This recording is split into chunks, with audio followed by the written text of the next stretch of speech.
হাদিস শরীফের মধ্যে ইরশাদ মুবারক হয়েছে হযরত আবু হুরায়রা রাদিয়াল্লাহু তাআলা আনহু থেকে বর্ণিত, ইন্নাল্লাহা লা ইয়ানজুরু ইলা সুওয়ারিকুম ওয়া আমওয়ালিকুম ওয়ালাকিন ইয়ানজুরু ইলা কুলুবিকুম। আল্লাহ পাক রব্বুল আলামিন মানুষের ধন সম্পদ, মানুষের সিরত সুরত, কে কতটুকু সুন্দর, কে কত লম্বা চওড়া, কে কি রকম মোটা, কি রকম দেখতে সুন্দর, কি রকম বাহারি রঙের পোশাক পরে, আল্লাহ পাক রব্বুল আলামিন এই বিষয়গুলো দেখেন না। কে কত টাকার মালিক, এই বিষয়গুলো আল্লাহ পাক দেখেন না।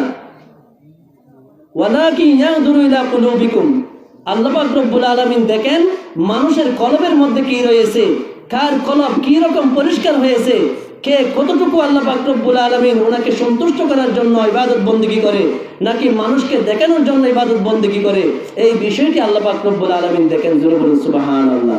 কাজেই ইখলাস এমন একটা জিনিস, আমরা 1000 বছর নামাজ পড়েও আমরা কখনো সেই নামাজ দিয়ে ফায়দা লাভ করতে পারবো না যদি আমাদের নামাজের মধ্যে ইখলাস না থাকে। আমরা 1000 বছর রোজা রেখে, 1000 বছর হজ করে, যত ইবাদত বন্দেগী করি না কেন, আমাদের কোনো ইবাদত আল্লাহর দরবারে গ্রহণযোগ্য হবে না যদি ওই ইবাদতের মধ্যে ইখলাস না থাকে। ইখলাস কাকে বলে খেয়াল করবেন। হযরত আলী রাদিয়াল্লাহু তাআলা আনহু, উনি একটা ইহুদির সাথে 3 দিন মল্লযুদ্ধ করেছেন। কয়দিন? 3 দিন যাবত যুদ্ধ করেছেন।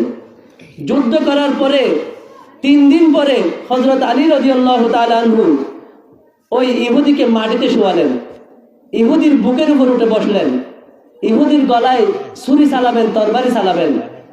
এই অবস্থায় ইহুদি হযরত আলী রাদিয়াল্লাহু তাআলা আনহুর চেহারা মুবারকে থুতু নিক্ষেপ করলো। জোরে বলুন নাউযুবিল্লাহ।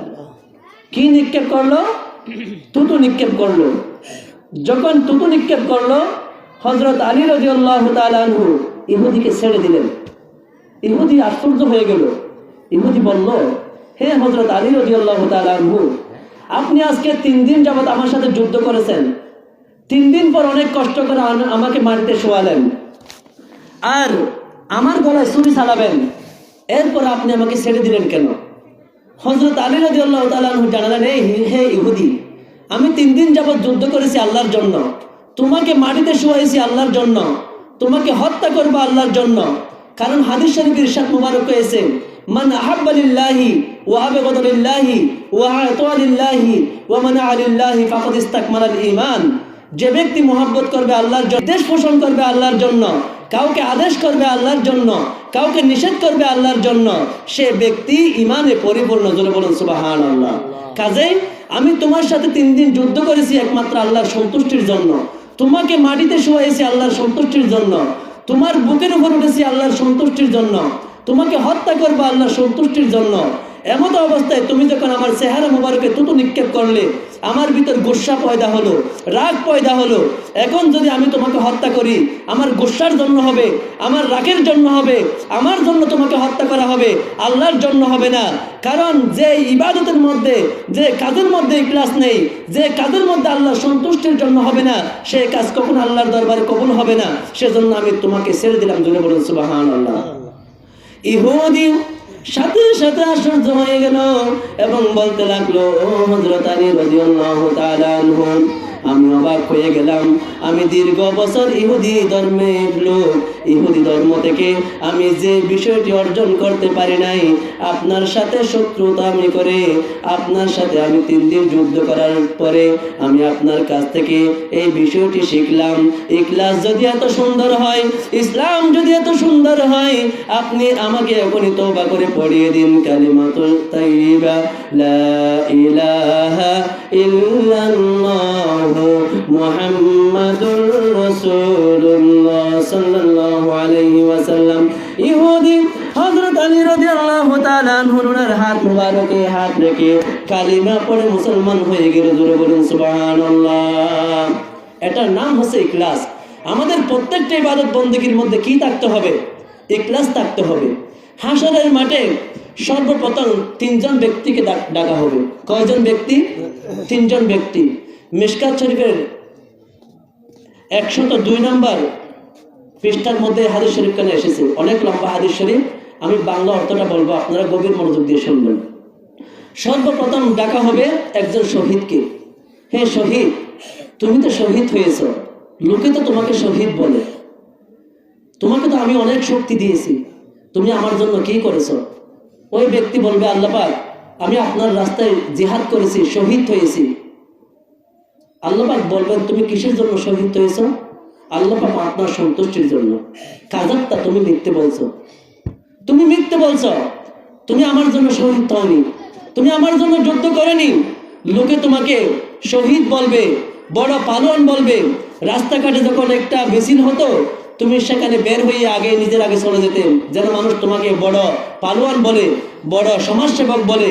তুমি সেখানে মারা গিয়েছো, তোমাকে লোকে শহীদ বলেছে, তোমার বদলা তুমি পেয়ে গেছো। হযরত ফেরেশতা আলাইহিস সালাম ওনাদেরকে বলবেন, হাত্তা উলকিয়া ফিন নার, হে হযরত ফেরেশতা আলাইহিস সালাম, এই শহীদ ব্যক্তিকে চুলে ধরে উপর করে জাহান্নামে নিক্ষেপ করে। জোরে বলুন নাউযুবিল্লাহ। হযরত ফেরেশতা আলাইহিস সালাম ওই শহীদ ব্যক্তিকে জাহান্নামে নিক্ষেপ করবে, নাউযুবিল্লাহ। দ্বিতীয়ত ডাকা হবে একজন হাফেজ কারি, ওয়াইস, যে সারা দেশে ঘুরে ঘুরে ওয়াজ করত, হাফেজ কোরআন, যে আল্লাহর কোরআন শিক্ষা দিত, মানুষদেরকে সহিভাবে কোরআন তেলাওয়াত শেখাতো, লক্ষ লক্ষ টাকা চুক্তি করে ওয়াজ মাহফিল করত। এরকম একজন ব্যক্তিকে ডাকা হবে, হে ব্যক্তি, আমি তোমাকে কোরআন এবং হাদিসের ইলম দিয়েছি, তুমি আমার জন্য কি করেছো? ওই ব্যক্তি বলবেন, আল্লাহ পাক, আমি এমন কোন ইসলামী দাওয়াত নেই যেখানে আপনার দাওয়াত পৌঁছায়নি। আমি দেশে দেশে ঘুরে ওয়াজ করেছি, আমি মানুষকে কোরআন শিক্ষা দিয়েছি। আল্লাহ পাক রব্বুল আলামিন বলবেন, তুমি এগুলা কেন করেছো? আল্লাহ পাক আপনার সন্তুষ্টির জন্য। আল্লাহ পাক বলবেন, কাযাবতা, তুমিও মিথ্যে বলছো, তোমাকে লোকে বড় ওয়াইস বলবে, আন্তর্জাতিক খ্যাতি সম্পূর্ণ মুফাসসিরে কোরআন বলবে, তোমাকে শাইখ, অথচ তুমি শাইখুল হাদিস দাবি করে আমার নবীর শানে তুমি গুস্তাখি করেছো, নবীকে তোমার মতো সাধারণ মানুষ বলেছো। কথা বলুন ঠিক কিনা? এরকম অনেক মানুষ নাই, অনেক আলেম নাই, আছে যারা নবীজিকে একদম সম্মান দিতে চায় না। আল্লাহ পাক রব্বুল আলামিন তাদেরকে হেদায়েত দান করুক, সবাই বলুন আমিন। ওই রকম ব্যক্তিকে ডাকা হবে।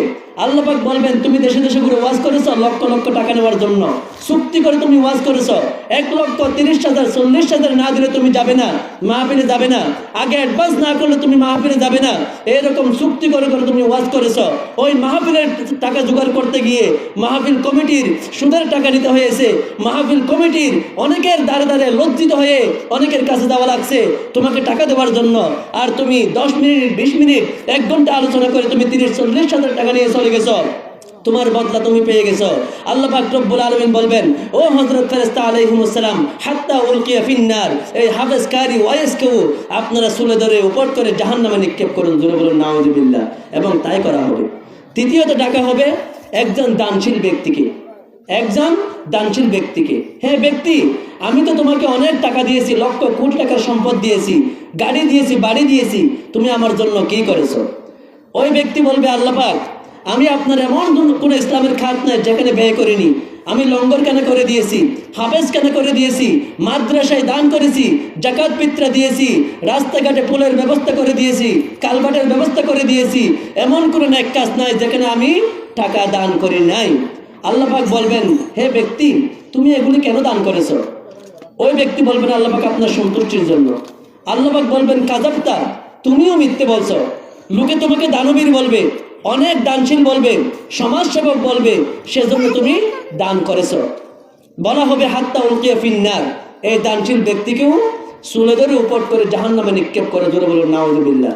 এবং জাহান্নামে ফেলে দেওয়া হবে, নাউযুবিল্লাহ। শহীদ হওয়ার পরেও জাহান্নামে চলে গেছে।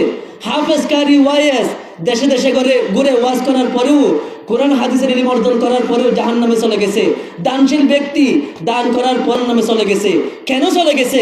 তাদের আমলের মধ্যে ইখলাস ছিল না, তাদের আমলের মধ্যে আল্লাহ ভীতি ছিল না, আল্লাহর সন্তুষ্টি ছিল না, গায়রুল্লাহ ছিল। মানুষকে দেখানোর জন্য তারা এই বড় বড় আমলগুলি করেছে। দুটো বলেন নাউযুবিল্লাহ।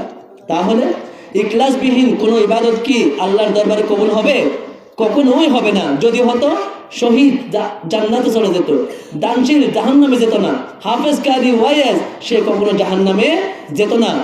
আর এই ইখলাস অর্জন করার নামই হচ্ছে, আল্লাহ পাক রব্বুল আলামিন এটাই বলে দিয়েছেন, ওয়ামা উমিরু ইল্লা লিয়াবুদুল্লাহ মুখলিসিনা লাহুদ্দিন, আমি তোমাদেরকে এই নির্দেশ দিয়েছি যে তোমরা একমাত্র আমি আল্লাহর জন্য ইখলাসের সহিত ইবাদত বন্দেগী করবে। জোরে বলুন সুবহানাল্লাহ। ইখলাসের বিপরীত যে বিষয়টি সেটা হচ্ছে রিয়া। কি? রিয়া, লোক দেখানো মনোভাব, লোক দেখানো মনোভাব।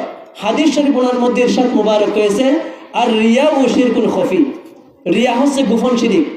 নবীজি ইরশাদ মুবারক করেন, রিয়া হচ্ছে গোপন শিরিক। লোক দেখানোর জন্য, মানুষকে দেখানোর জন্য দাড়ি সাদা হয়ে গেছে, পাঞ্জাবি পরতেছি, টুপি মাথায় দিয়েছি, আজানের সময় হয়েছে, রাস্তাঘাটে ঘোরাফেরা করলে, দোকানপাটে বসে থাকলে মানুষ কি বলবে, এটা ভেবে সে মসজিদে চলে যায়। এটার নাম হচ্ছে কি? রিয়া। এই যে শহীদ ব্যক্তি, রিয়া থাকার কারণে, মানুষকে দেখানোর জন্য শহীদ হওয়ার কারণে, মানুষকে দেখানোর জন্য ইলম অর্জন করার কারণে, মানুষকে দেখানোর জন্য না দান করার কারণে তারা আজকে জাহান্নামে চলে গেছে। কাজে আমাদেরকে একমাত্র আল্লাহ পাক রব্বুল আলামিন ওনার সন্তুষ্টির জন্য ইখলাসের সহিত ইবাদত বন্দেগী করতে হবে। আল্লাহ পাক রব্বুল আলামিন সবাইকে কবুল করুক, সবাই বলুন আমিন। প্রিয় হাজিরিন,